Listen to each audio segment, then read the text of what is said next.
दोस्तों, जैसा कि आप जानती हैं कि साल 2024 की शुरुआत से ही भारत के अंदर आंदोलन शुरू हो चुके हैं। आपको बता दूं कि लोकसभा चुनाव की अभी कुछ ही दिन बाकी है और भारत के अंदर अलग अलग तरह के आंदोलन जो है तो खड़े होते हुए नज़र आ रहे हैं। एक तरफ इन आंदोलनों को जो है तो आप जानती है कि भारतीय गोदी मीडिया कवर नहीं करता हुआ नज़र आ रहा है, तो दूसरी तरफ मैं आपको बता दूं कि सोशल मीडिया पर इन आंदोलन की अगर बात की जाए तो कवरेज भरमार पड़ी हुई है। इसका मतलब ये साफ है कि अब जनता जागरूक हो चुकी है और जो तो न्यूज़ चैनल कम ही देखती है। दोस्तों, मैं आपको बता दूं कि जैसा कि आप जानती हैं कि आंदोलनकारियों को लेकर और आंदोलन को लेकर अब भारत के अंदर एक नया अध्याय शुरू होने जा रहा है। दूसरी तरफ मैं आपको बता दूं कि फिलहाल जो तो भारत का 2024 शुरू ही हुआ था कि कई आंदोलन मुंह फाड़ के खड़े होते हुए नजर आ रहे हैं, जिसमें प्रमुखता से अगर बात की जाए तो ट्रक ड्राइवर की हड़ताल को लेकर जो आंदोलन चल रहा है उसको लेकर दोस्तों मैं आपको बता दूं कि काफ़ी चर्चा हो रही है और कई एक जगह पर जो तो कांग्रेस पूरी तरह से इसको समर्थन देते हुए नजर आ रही है। जिस तरह से ये काला कानून को कहा जा रहा है कि ये कानून सीधा तौर पे जो है तो आम ट्रक ड्राइवर को जान से मारने का या फांसी लेकर मारने का कानून बनाया गया है। दूसरी तरफ मैं आपको बता दूं कई एक चीज़ें ऐसी है जिसको लेकर भारतीय जनता पार्टी जो तो समझाने की कोशिश कर रही है। जिस तरह से तीन कृषि कानून को लेकर जो है तो भारतीय जनता पार्टी की सरकार और सत्ता समझाते हुए नजर आ रही थी। फिलहाल दोस्तों मैं आपको बता दूं कि जो काला कानून के तौर पर जिसको प्रीच किया जा रहा है, ट्रक ड्राइवर हड़ताल पर है और कई एक जगहों पर जो है तो ये हड़ताल और भी तेज और तीव्र आंदोलन के तौर पर सामने आ सकती है। लेकिन दोस्तों मैं आपको बता दूं फिलहाल दोस्तों मैं आपको बता दूं कि जिस तरह से ट्रक ड्राइवर एसोसिएशन और तमाम तरह अलग अलग तरह के एलिगेशन जो तो मैं आपको बता दूं डेलीगेशन माफ कीजिएगा ये बात कहते हुए नजर आ रहे हैं कि ये जो कानून है इसको जल्द से जल्द वापस ले जाना चाहिए और जो तो इसके अंदर जो तो ट्रक ड्राइवरों के ऊपर या फिर तमाम तरह ऐसी चीज़ों को लेकर जो तो बातें करनी ज़रूरी है जो आने वाले दिनों के अंदर जो तो सबके लिए सेफ हो। दूसरी तरफ मैं बता दूं कि ये आंदोलन जो तो काफ़ी शुरुआत से ही जो तो एक बड़ा झटका प्रधानमंत्री नरेंद्र मोदी की सरकार को देता हुआ नज़र आ रहा है। दूसरी तरफ मैं आपको बता दूं कि जो सबसे इम्पोर्टेंट आंदोलन इसके अंदर होता हुआ नज़र आ रहा है वो ये है कि भारत के अंदर जो तो किसान अब जो है तो मोर्चा खोल सकते हैं। जैसा कि मैं आपको बता दूं कि अभी पिछले दिनों ही जो है तो किसान एकता मोर्चा और अलग अलग किसान संगठनों ने जो है तो बात बताई थी कि वो जल्दी जो है तो दिल्ली के अंदर तरफ कूच करेंगे और दिल्ली की बॉर्डर को और दिल्ली की गवर्नमेंट को हिला देंगे ताकि जो है तो वो उनकी बातों को मनवा सके। जिसके अंदर खास करके मैं आपको बता दूं पंजाब, हरियाणा, राजस्थान और कश्मीर के कुछ इलाकों के साथ किसान बताए जा रहे हैं और साथ ही साथ मैं आपको बता दूं कि उत्तर प्रदेश के भी कुछ किसान संगठन इसके अंदर हिस्सा ले सकते हैं। साथ ही साथ मैं आपको बता दूं ये आंदोलन अगर कभी जो तो 2 से 3 महीने तक तूल पकड़ लेता है तो मैं आपको बता दूं कि भारतीय जनता पार्टी का जिस तरह से बैकअप है और जिस तरह से जो चीज़ें हैं वो पूरी तरह से खत्म होते हुए नजर आएंगे। और यहाँ पर मैं बता दूं एक जो भ्रम बनाया गया है कि प्रधानमंत्री नरेंद्र मोदी के अलावा भारत में कोई और दूसरा नेता नहीं है वो भी खत्म हो जाएगा। लेकिन दोस्तों मैं आपको बता दूं कि इस आंदोलन को किस तरह से काउंटर करेगी भारतीय जनता पार्टी ये तो आने वाला वक्त तय करेगा। लेकिन दोस्तों मैं आपको बता दूं कि दूसरी तरफ जिस तरह से हम जानते हैं कि लगातार इलेक्ट्रॉनिक वोटिंग मशीन को लेकर जो तो बातें की जाती थी अब वो एक आंदोलन की तरह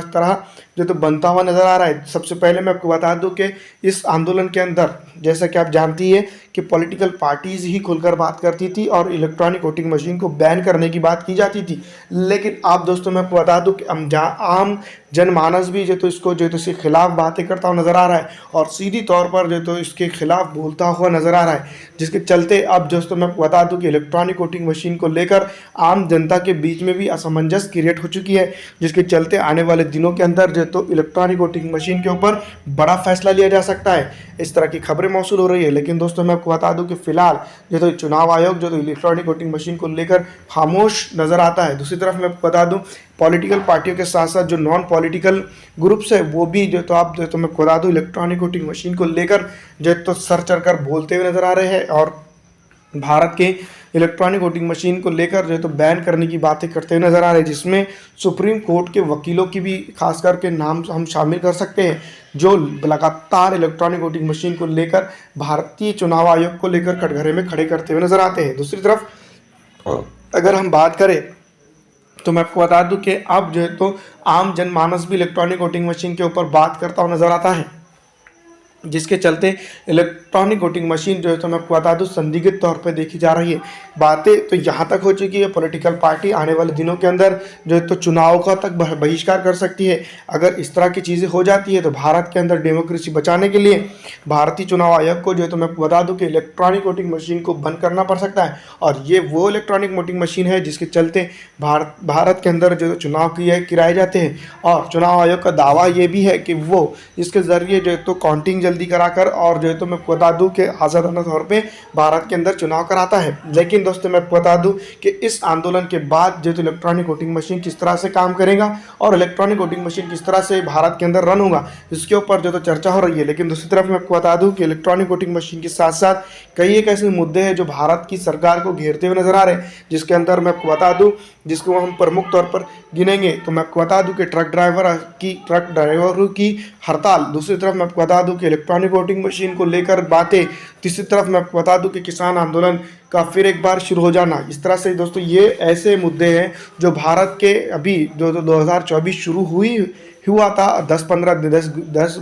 11 दिन गुजरे ही थे कि दोस्तों मैं आपको बता दूं कि इस तरह का जो है तो मैं आपको बता दूं कि आंदोलन देखने को मिल रहे हैं। इसका मतलब साफ है कि 2024 के अभी और आज कुछ दिन गुजरते हैं तब अलग अलग तरह के आंदोलन भारत देश के अंदर खड़े हो सकते हैं, जिसको लेकर भारतीय जनता पार्टी की सरकार की टेंशन और बढ़ सकती है। लेकिन दोस्तों मैं आपको बता दूं कि भारतीय जनता पार्टी और भारतीय कांग्रेस पार्टी के बीच में जिस तरह से लोकसभा चुनाव की लेकर तैयारी चल रही है और इन आंदोलन को पूरी तरह से निगलेक्ट किया जा रहा है, वो आने वाले दिनों के अंदर काफ़ी कुछ चीज़ें खड़ा कर सकता है। दूसरी तरफ मैं आपको बता दूं कि अरविंद केजरीवाल हो या तमाम तरह दूसरे पॉलिटिकल लीडर हों जो आंदोलन से उभर कर सामने आए हैं, इसी तरह से मैं आपको बता दूं किसान और अलग अलग जो तो जनजातियाँ अब भारत के अंदर दोस्तों मैं आपको बता दूं कि परेशानी का सबक बन सकती है भारत की मौजूदा सरकार की ही के साथ साथ दूसरे तमाम तर पॉलिटिकल ग्रुप्स के लिए। दोस्तों मैं आपको बता दूं कि फिलहाल जिस तरह से आंदोलन हो रहे हैं उससे किस तरह से भारतीय जनता पार्टी बचेगी और बचकर जो तो अपनी सरकार को स्थापित करने की वो कोशिश करेंगी, ये तो आने वाला वक्त ही बताएगा। लेकिन दोस्तों मैं आपको बता दूं तो फिलहाल मैं आपको बता दूं कि लोकसभा चुनाव की तैयारियों में पूरी तरह से जो तो इलेक्ट्रॉनिक वोटिंग मशीन जो तो साइमल्टेनियसली पूरी तरह से असरअंदाज होते हुए नजर आ रही है। और अब दोस्तों मैं बता दूं आंदोलनों के बीच में किस तरह से प्रधानमंत्री नरेंद्र मोदी अपनी सत्ता को बचाकर दोस्तों 2024 के अंदर प्रवेश करेंगे, ये आने वाला वक्त तय करेगा। लेकिन फिलहाल मैं आपको बता दूं कि कांग्रेस भी पूरी तरह से आर पार के मूड में नज़र आ रही है। और इन दिनों दोस्तों मैं आपको बता दूं कि भारतीय जनता पार्टी के सामने नए नए मुद्दे प्रस्तुत कर वो अपनी जो है तो छवि सुधारने में लगी हुई है। दूसरी तरफ मैं आपको बता दूं कि भारतीय जनता पार्टी की अगर बात करें तो मैं आपको बता दूं कि वो पूरी तरह से अपने आप को सक्षम बताते हुए आगे बढ़ने की बात कर रही है। लेकिन देखना ये होगा कि आने वाले लोकसभा चुनाव के अंदर वो किस तरह से जीत दर्ज करती है और आंदोलन से कैसे बच सकती है। दोस्तों जैसा कि आप जानती हैं कि तीनों आंदोलन काफ़ी खतरनाक हो सकते हैं भारतीय जनता पार्टी की राजनीतिक सफ़र के लिए। आपको क्या लगता है हमें कमेंट करके ज़रूर बताइएगा। फिलहाल दोस्तों इस वीडियो में इतना ही।